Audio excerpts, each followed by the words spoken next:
Memang nggak kita pasang di luar, itu yang pertama. Kemudian yang kedua terkait dengan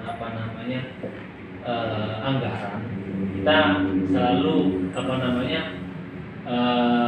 internal antara kami dengan klien kami, Pak. Nah, untuk sumber dana semua kita dari Pertamina, Pak, karena proyek ini adalah proyeknya Pertamina, jadi kami sebagai kontraktornya seperti itu. Nah, ini menjadi persoalan ini kok kita juga dipimpong loh Pak ya. Okay. Nah, kemarin kita datang di Berata ini disuruh ke Pertamina. Lalu tadi pagi kami mendatangi di pihak Pertamina, disuruh ke Berata, ke PT Berata. Ini ada apa ya Pak? Kalau untuk dari Pertamina yang mengarahkan ke sini, saya Pak ya kurang tahu seperti apa, Pak, karena sebenarnya untuk yang mengurusi proyek ini adalah Pertaminanya dari Pertamina Pusat. Nah, kalau masalah anggaran itu secara internalnya seperti apa ya Pak?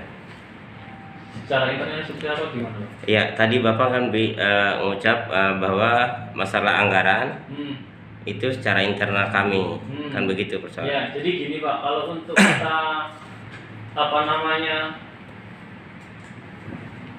anggaran proyek, anggaran proyek Pak ya, kita nggak pernah kita publikasikan karena itu memang internal dari kami, kontraktor dan klien gitu Pak. Terus sumber dana itu dari mana Pak?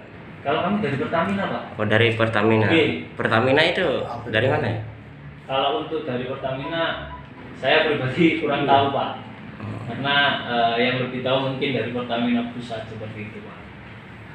Oke. Mungkin sedikit dari saya. Ya. Ini ya Bang. Ya, terima kasih. Perkenalkan sekali lagi, saya Nursi Esos dari LSM Lingkungan Hidup. Sapaan akrab saya Agung Oka. Insya Allah pegawai Pertamina kenal semua dengan saya. Siapa? Tadi jelas sudah dipertanyakan oleh teman saya. Pertama papan informasi, terus anggaran nominalnya, kemudian saya masuk pada penggunaan pesisir laut, ya karena ada undang-undangnya tentang pengelolaan pesisir dan pulau-pulau kecil, ya terus undang-undang KSDA dan lain sebagainya, kemudian perizinan dan lain sebagainya. Ini yang saya pertanyakan. Nah, lazimnya setahu saya, ya, yang namanya penggunaan APBD 2, APBD 1 dan APBN itu terlepas dari mana menteri teknisnya atau dinas teknisnya, maka publik juga itu perlu tahu, karena kita di negara NKRI ini kan ya salah satunya Undang-Undang Keterbukaan Informasi Publik itu ya nomor 14 tahun 2008 itu. Nomor 6 tahun 2014. Ya. Jadi sekarang kami ya tidak pernah menemukan papan informasi tersebut. Nah, kalau misalnya tadi ini urusan internal, ya kita ini hidup di negara. Mohon maaf, unsur negara itu pertama adalah masyarakat, ya wilayah, kemudian masyarakat, kemudian ya pemerintahan atau pelaksana negara.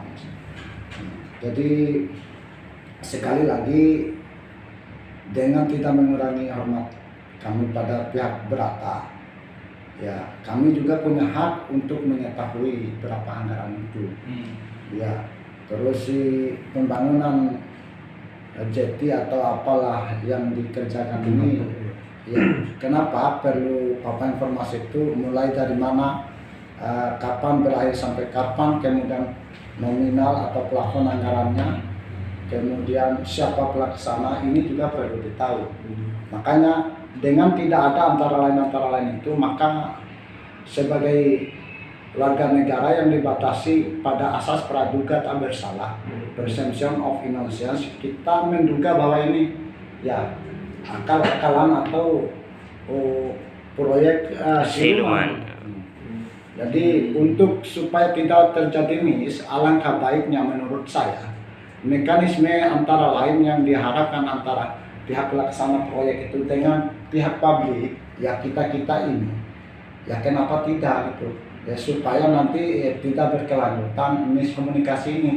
Ya, dan saya pikir solusinya itu ya supaya kita sama-sama tahu habis. Nah, dan secara tidak langsung kalau misalnya ada pihak lain yang gerasa gerusuk atau beginilah begitulah tentang eksistensi proyek ini, maka mungkin lewat kita yang sudah duduk bersama ini kita bisa jelaskan secara normatif.